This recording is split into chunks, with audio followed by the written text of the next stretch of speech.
Hey everybody, welcome back to the Sonic Chronicle. My name is Owen, and today I have again, and I suppose maybe an episode that would do quite well as a podcast episode more than anything else. But today I want to talk a little bit about a comment that was made on a video. Before we get to the comment, let's talk about the video. This video seemed to really get people's goats, man. Like, this one was, a video that I put up called "Nobody is Innovating Anymore," and the thumbnail had, text on it, "Is the guitar dead?"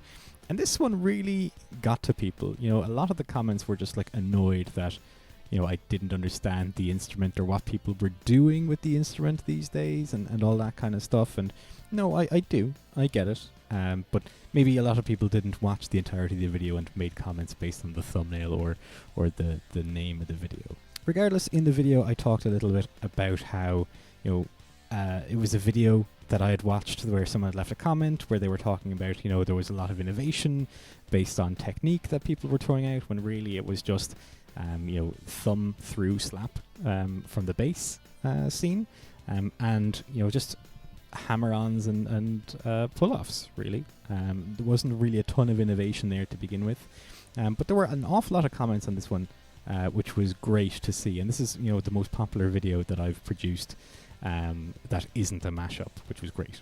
Out of all the comments that I received, though, and there were quite a few, a lot of people again just saying, stuff about, what are you even talking about? You don't reinvent the guitar. The guitar's perfect the way it is. What are you talking about? There's nothing that needs to be done. The guitar's 6 strings, the truth, and so on and so forth. And again, people didn't really get, I suppose, what it was going for. Although I'm not really sure that I really knew what I was going for. I just kind of wanted to throw things out there, throw a cat amongst the proverbial pigeons or whatever.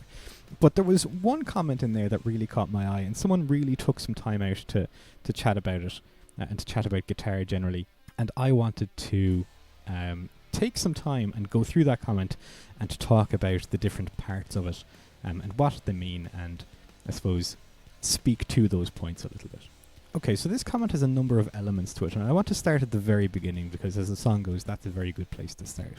And the first part of it was this part up here that was like, sorry, just popped in to answer the question on the thumbnail.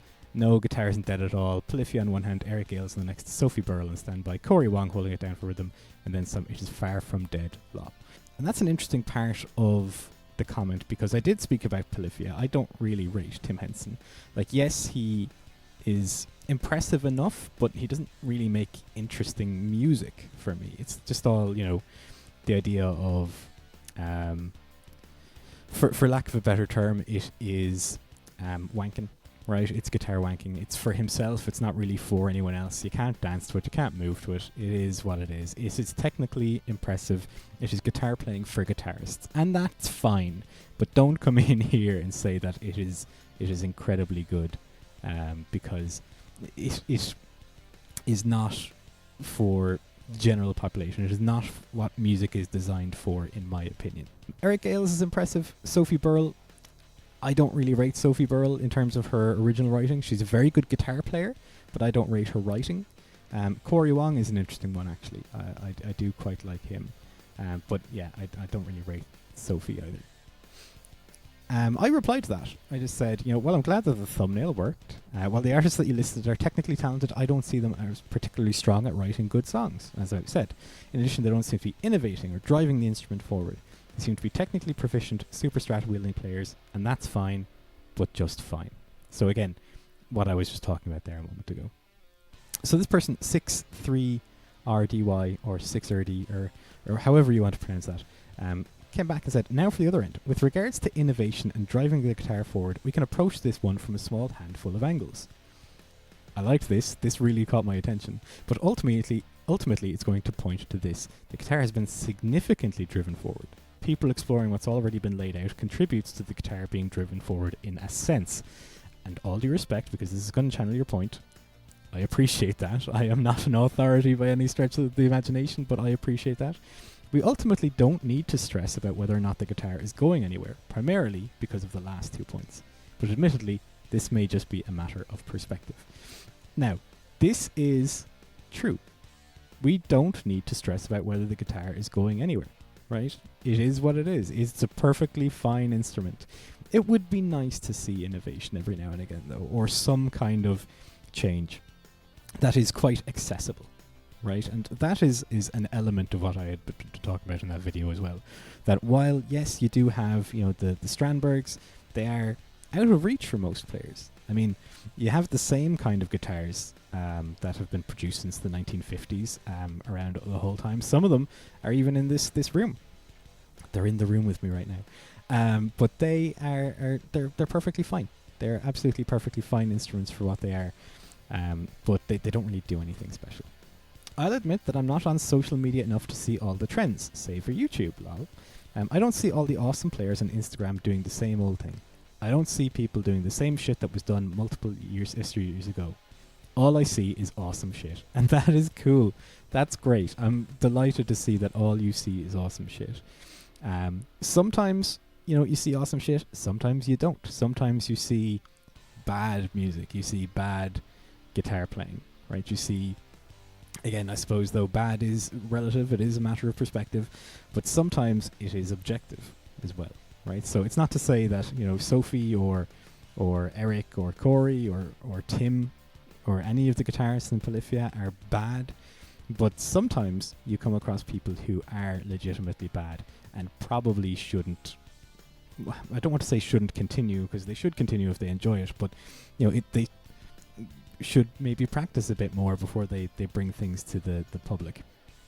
Granted, sometimes I am guilty of that as well. Like, if you've seen any of my videos in which I've done mods to my guitar, I make mistakes. I make little errors, and I have like bloopers in there.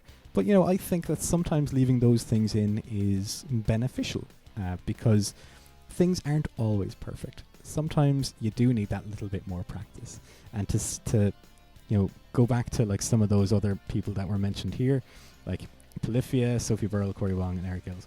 They are all very talented musicians, but you only see the best take. Although what I will say is I did recently see Sophie Burrell release a blooper reel from one of her videos, and it was exactly what I wanted to see. Right, I wanted to see her making mistakes and practice and get better and go through the same thing that I go through and any home recording artist goes through. That when they hit the record button, immediately they lose the ability to use their fingers, which was brilliant. It was really refreshing to see that kind of content out there. I've seen guitar and music work ranging from The Warning, awesome band by the way, I agree, The Warning are good fun, to Snarky Puppy, to Eric Gales and his crew, to SRV, to Polyphia, to Taylor Swift. She counts, and I'm prepared to die on that hill. She doesn't suck, she's just rudimentary, and that's all she needs for the visions she's painting. I would agree with that. Taylor Swift has some very good songs. Just not recently. I've seen a lot in between, and I love them all. Tommy Emmanuel, Chet Atkins, Red Hot Chili Peppers, Frusciante, Steve Vai, Johnny Cash, Living Colour, Vernon Reid.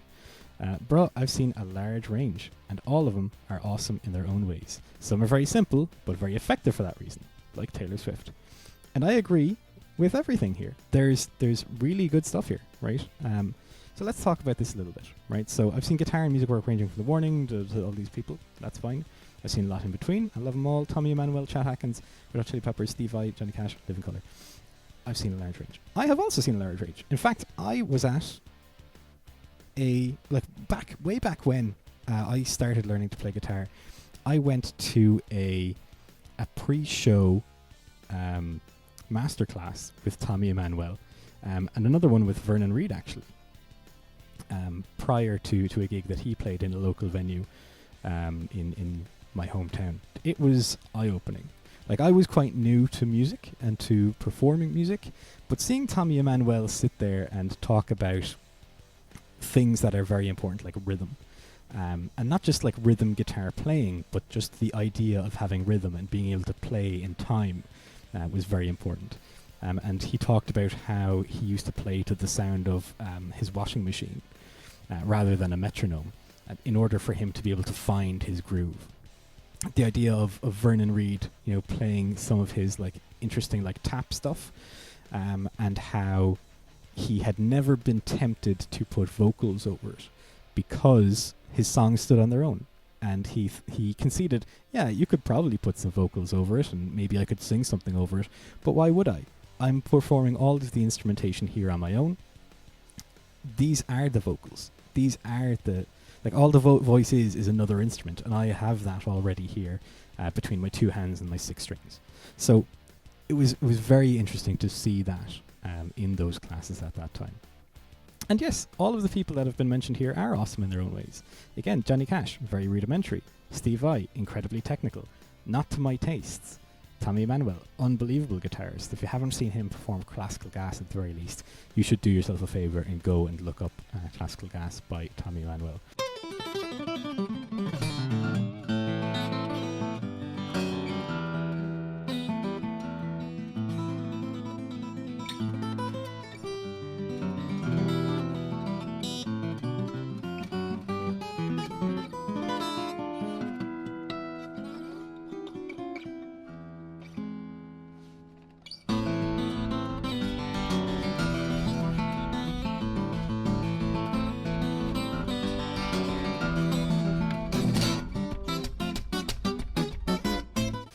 Red Hot Chili Peppers, Frusciante.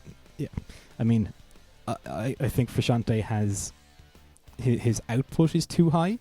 His quality control isn't quite good enough. But on the tracks that he is good on, he is very good. So he brings up an awful lot of stuff here that I agree with, and is important to keep in perspective and to remember that music performance and innovation and quality is a long and wide spectrum. I name drop all these folks to say that we have such a large platter of guitar tastes to choose from that it's not even funny. You could argue that we're not innovating much now, but with upwards of 167,495 flavours of guitar to choose from, or the ability to make our own if we try, do we really need to? We've got plenty to chew on now. We could let this era be an innovation rest period. Guitar is not dying out anytime soon. We're not in a guitar famine right now. We have too much food. Point well made. And point taken. And respectfully, we've got that many flavours. Choose one. Just do it like Tyrion Lannister from Game of Thrones. I haven't watched it. You're the most powerful people in Westeros. Choose one. So, yeah, okay. So that is alluding to the end, I believe, of Game of Thrones, where they select the new king, I suppose, of Westeros. Further, I have this to say on the subject of things dying or being dead. Nothing ever really dies. It either gets introverted, it adapts to survive or thrive, or it goes to sleep, which is the absolute worst case scenario.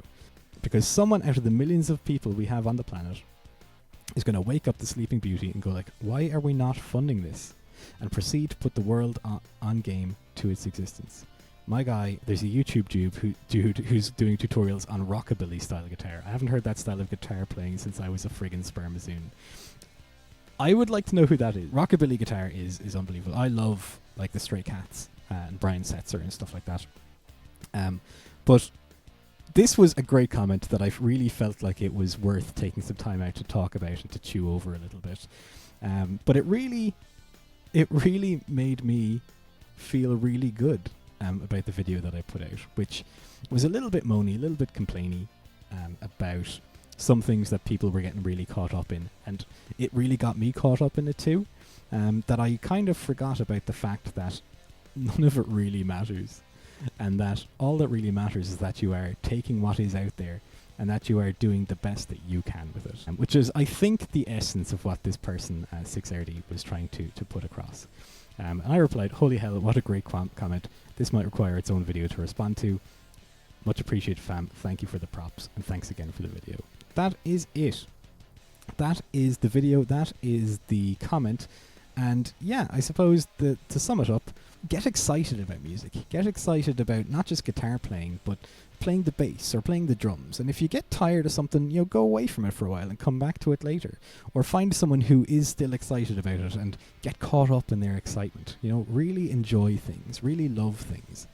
And if people are, complaining about it, or if people are down on it, well, screw them. Enjoy the things that you enjoy, And that's not to say that people aren't allowed to criticize things. They absolutely are. But equally, you are allowed to go, well, I don't care. I still like it. Anyway, that's where I'm going to leave this video for now. Thank you so much for stopping by and for hanging out and for watching. Thank you again very much to 6RD for 63RDY. Whatever you want to call yourself, however you pronounce it, thank you very much for your comment. It was wonderful to read. It was wonderful to go through on camera. And if you like this video, please do go ahead and hit that like button. Please do subscribe to the channel because that helps me out greatly. And please do leave comments in the comment section because that also helps me out massively. For now though, thank you all very much for stopping by and for hanging out while we went through that. And I will see you in the next video. Bye bye.